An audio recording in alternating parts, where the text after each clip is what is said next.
नमस्कार साथियों, आज एक नए टॉपिक के साथ एक ऐसा टॉपिक जो कहीं ना कहीं उत्तराखंड के बेरोजगार नर्सेस के लिए बहुत ही ज़्यादा इम्पोर्टेंट है। साथियों, स्वास्थ्य विभाग के 1564 पदों पर जो भर्ती प्रक्रिया पूर्ण हुई, क्या कभी हमने जानने की कोशिश की कितने लोगों का सिलेक्शन हुआ, कितने कैटेगरी के लोगों का सिलेक्शन हुआ, कितने लोग ऐसे थे जिन्होंने सामान्य सीट काटी, कितनी सामान्य सीटें कटी और उसके सापेक्ष कितने लोगों का सिलेक्शन हुआ, कितनी पोस्टें थी। आज इसी पर मैं बात करने के लिए आप लोगों के सामने उपस्थित हूँ। साथियों, हमको समझना होगा, देखना होगा, कैलकुलेशन करनी होगी और हर एक चीज़ को बहुत बारीकी से कैलकुलेट करना होगा। हो सकता है मेरी कैलकुलेशन में कहीं कुछ गलतियाँ हों, कुछ गड़बड़ हो। मैं ये नहीं कह रहा हूँ कि मैं 100% सही हूँ, लेकिन मेरा कहना यह है कि जिस तरीके से मैं कैलकुलेशन कर रहा हूँ, आप लोगों को भी कैलकुलेशन करना चाहिए। ये हमारे भविष्य का सवाल है और कहीं पर भी कहीं कुछ गलत अगर आपको लगता है तो उसके खिलाफ हमें आवाज़ उठानी चाहिए। ये बातें चिकित्सा चयन बोर्ड के सामने रखनी चाहिए। साथियों, स्वास्थ्य विभाग के 1564 पदों पर जो भर्ती प्रक्रिया आई थी उसमें 1376 कैंडिडेट का सिलेक्शन हुआ था। 1376 जो कैंडिडेट्स हैं उनका जब सिलेक्शन हुआ तो उनकी लिस्ट आई 12 सितंबर 2023 को। क्या हमने ये देखा कि विज्ञप्ति में सामान्य वर्ग की कितनी सीटें थी? मैं डिप्लोमा धारक कैंडिडेट्स की आज बात कर रहा हूँ, उसके बाद मैं डिग्री धारक फीमेल कैंडिडेट्स की बात करूँगा, उसके बाद डिप्लोमा धारक मेल कैंडिडेट्स की, उसके बाद डिग्री धारक मेल कैंडिडेट्स की। सारी डिटेल में धीरे धीरे आप लोगों के साथ शेयर करूँगा, लेकिन आज जो मैं बात करने वाला हूँ वो डिप्लोमा धारक फीमेल कैंडिडेट्स की बात मैं करने के लिए आप लोगों के सामने उपस्थित हूँ। साथियों, जब वो रिजल्ट आया उसमें हमने गौर किया कि जो सिलेक्शन हुए हैं और जो विज्ञप्ति है, क्या हमने मैच किया? कितने पद डिप्लोमा धारक महिला कैंडिडेट्स के थे? लगभग 450 पद थे और क्षैतिज आरक्षण के पदों को हटा दे तो 380 पद थे। और उसमें क्षैतिज आरक्षण के अनाथ बच्चों के पद अगर ऐड कर दिए, क्योंकि अनाथ बच्चों के तो पद ऐड कर दिए गए थे बाद में, अनाथ बच्चों के पद ऐड कर दे, 22 पद थे लगभग, तो 22 पदों को ऐड कर दे तो 402 पद बनते हैं। 380 प्लस 22, 402 पद। 402 पदों पर सिलेक्शन हुआ। कितनी सीटें सामान्य वर्ग की SC, ST, OBC और EWS द्वारा कटी? कैलकुलेट की? नहीं की। क्यों नहीं की? पता नहीं। साथियों, ये कैलकुलेशन करना हमारे लिए बहुत ज़रूरी है। सामान्य वर्ग की जो पोस्टें हैं वो कितनी, SC कैटेगरी की द्वारा कितनी पोस्टें कटी, ST द्वारा कितनी पोस्टें कटी, EWS द्वारा कितनी पोस्टें कटी, OBC द्वारा कितनी पोस्टें कटी, टोटल हमने कैलकुलेशन करना है। और जितनी पोस्टें थी उसमें से उतनी पोस्टें कम कर देनी है, तो उतने सामान्य वर्ग का सिलेक्शन होना था। कितने? 402 में से SC, ST, OBC और EWS द्वारा जितनी पोस्टें काटी गई उन पोस्टों को हटा दीजिए। अच्छा, एक चीज़ और, एक रिजल्ट और आया था बाद में ओवरेज वाले मामले में। उसमें जिन लोगों का सिलेक्शन हुआ उन डिप्लोमा धारक कैंडिडेट्स को उनको भी हटा दीजिए। अब करते हैं कैलकुलेशन शुरू। साथियों, सबसे पहले बात करें सामान्य वर्ग की। 450 पद थे सामान्य वर्ग के, महिला डिप्लोमा धारक के। और अगर हम क्षैतिज आरक्षण के पदों को हटा दें तो 380 पद थे। उसमें क्षैतिज आरक्षण के अनाथ बच्चों के पदों को ऐड कर देते हैं, क्योंकि अनाथ बच्चों के पद तो ऐड हो गए थे ना।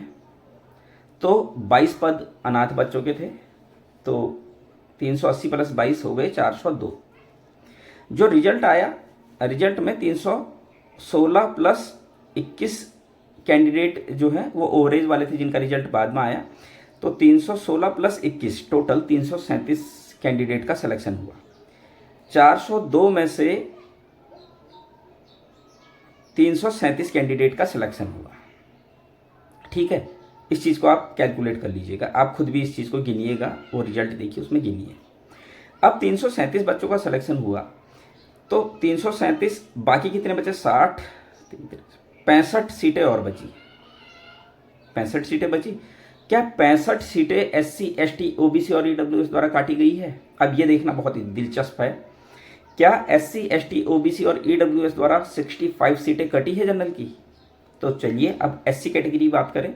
SC कैटेगरी के 162 पद थे टोटल। क्षैतिज आरक्षण के पदों को हटा दे तो 137 पद थे और अनाथ बच्चों के क्षैतिज आरक्षण के तहत जो अनाथ बच्चों के पद आते हैं अगर उनको ऐड कर दे तो 137 प्लस 8 145 और 167 167 पदों पर सिलेक्शन हुआ। 22 पद एससी कैटेगरी के कैंडिडेट्स द्वारा सामान्य वर्ग के काटे गए। अब इन चीज़ों को नोट कीजिए, कितने पद काटे? एससी कैटेगरी ने सामान्य वर्ग के 22 पद काटे हैं। एसटी कैटेगरी की बात करें 33 पोस्टें थी टोटल, क्षैतिज आरक्षण के पदों को हटाकर 30 पोस्टें थी, अनाथ बच्चों की एक पोस्ट मिलाकर 31 पोस्टें थी, सिलेक्शन 32 पोस्टों पर हुआ, एक सामान्य वर्ग की एक पोस्ट कटी है, तो 31 प्लस 1 32 बिल्कुल सही है।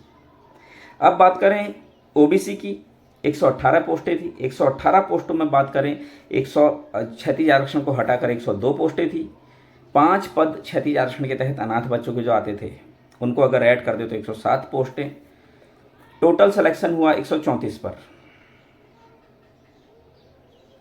और 29 पोस्टें जो है वो सामान्य वर्ग की ओबीसी ने काटी है। 135 पर सिलेक्शन हुआ, सॉरी होना था 134 पर हुआ, 135 पर होना था। हो सकता है मेरी कैलकुलेशन में कुछ मिस्टेक हो, मैं आपसे बार बार एक ही चीज़ को कह रहा हूँ कि आप भी कैलकुलेशन कीजिएगा। मैं सुबह से कैलकुलेशन कर रहा हूँ, कई बार कैलकुलेशन कर चुका हूँ, लेकिन हो सकता है कुछ मिस्टेक हो, 1 या 2 नंबर की मिस्टेक हो सकती है। वैसे मैंने पूरी कोशिश की है कि मिस्टेक ना हो। 118 पोस्टें ओबीसी की थी, क्षैतिज आरक्षण के पदों को हटाकर 102, क्षैतिज आरक्षण के तहत अनाथ बच्चों की पोस्टें इसमें मर्ज की गई, 5 पोस्टें अनाथ बच्चों की थी, तो 102 प्लस 5 107, 134 पर सिलेक्शन हुआ, 29 सीटें कटी है, तो 107 प्लस 29 136 लोगों का सिलेक्शन होना था, जबकि 134 लोगों का सिलेक्शन हुआ है, 2 सीटें यहाँ पर कम है। ईडब्ल्यूएस की बात करें, ईडब्ल्यूएस की 84 सीटें थी टोटल, 72 सीटें क्षैतिज आरक्षण के पदों को हटा कर थी, 4 पोस्टें क्षैतिज आरक्षण के तहत अनाथ बच्चों की थी, उनको जोड़ दिया जाए तो 76 पोस्टें, तो 76 पोस्टों पर सिलेक्शन होना था और 3 पोस्टें सामान्य वर्ग की काटी गई है, तो 76 प्लस 3 79 और 3 ओवरेज वाले मामले भी आए हैं। ओवरेज वाले मामले में भी 3 सीटें आई हैं। वो 3 सीटें जो आई है वो कहीं ना कहीं डाउटफुल है कि वो क्योंकि वो ईडब्ल्यूएस में ही गई है, तो हमें देखना होगा कि जब सामान्य सीटें नहीं कटी है तो वो किस तरीके से आई है। तो टोटल 82 सीटें जो हैं ईडब्ल्यूएस की है, 55 सीटें साथियों कटी है सामान्य वर्ग की, 22 प्लस 1 प्लस 29 प्लस 3 29 प्लस 1 30 30 और 20 50 और 2 52 और 3 55 55 सीटें कटी है सामान्य वर्ग की।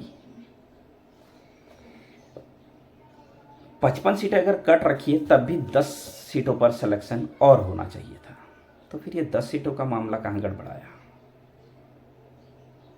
10 सीटें कैसे कम हो गई? 10 लोगों का सिलेक्शन और होना था। मैं आप लोगों से निवेदन कर रहा हूँ, एक बार आप भी पेन और कॉपी उठाइए, कैलकुलेशन कीजिए। बहुत कुछ नहीं करना है, हमने सिर्फ क्या करना है, विज्ञप्ति हमारे पास होनी चाहिए और रिजल्ट हमारे पास होना चाहिए। विज्ञप्ति में हमने देखना है कि टोटल पोस्टें कितनी है और नॉर्मल क्षैतिज आरक्षण के पदों को हटा दीजिए। उसमें क्षैतिज आरक्षण के पदों को हटाएंगे तो आप फिर क्या देखेंगे कि बाकी कितनी पोस्टें हैं, तो बाकी हैं 380। अब उन 380 पदों में हम देखते हैं, मैं आपको एक चीज़ और बता रहा हूँ, आप रिजल्ट के पेज नंबर 2 में जाना, पॉइंट नंबर 5 में, उसमें अनाथ बच्चों के पदों को ऐड किया गया है। तो 22 पद जो डिप्लोमा धारक फीमेल कैंडिडेट्स के थे उनको ऐड किया गया है, तो उन 22 पदों को भी 380 में ऐड कर देते हैं, 402 पद हो जा रहे हैं। 402 पदों के सापेक्ष अब 402 पदों पर सिलेक्शन होना है जनरल का।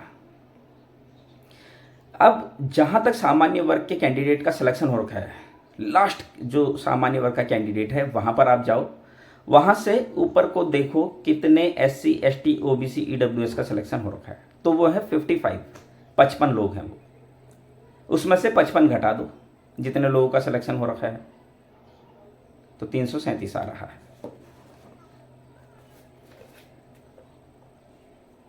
सॉरी 316 आ रहा है, 316 वो आ गया। और जो ओवरेज वाले मामले में उसमें सामान्य वर्ग के 21 फीमेल कैंडिडेट्स का सिलेक्शन हुआ है, 316 प्लस 21 337 कैंडिडेट का सिलेक्शन हुआ है, जबकि 347 कैंडिडेट का सिलेक्शन होना चाहिए था।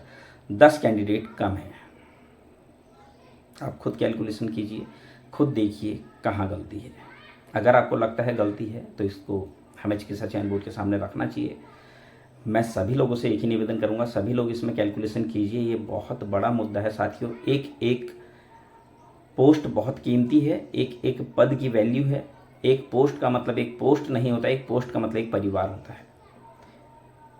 हमको ये कैलकुलेशन करनी चाहिए। आगे मैं डिग्री धारक फीमेल कैंडिडेट्स की भी कैलकुलेशन करके सारा डाटा आपके सामने रखूंगा। डिप्लोमा धारक मेल कैंडिडेट्स और डिग्री धारक मेल कैंडिडेट्स का भी सारा डाटा आपके सामने रखूंगा। कहीं ना कहीं किसी के साथ कुछ गलत नहीं होना चाहिए। और मैं ये नहीं कह रहा हूँ मैं 100% सही हूँ, लेकिन मुझे इसमें 10 पोस्टें कम लग रही हैं सामान्य वर्ग की। 10 लोगों का सिलेक्शन और होना चाहिए था, ये क्यों नहीं हुआ ये हमें देखना होगा। साथियों, आगे भी मैं इसी तरह की जानकारी आप लोगों के लिए लेकर आता हूँगा। तब तक के लिए धन्यवाद।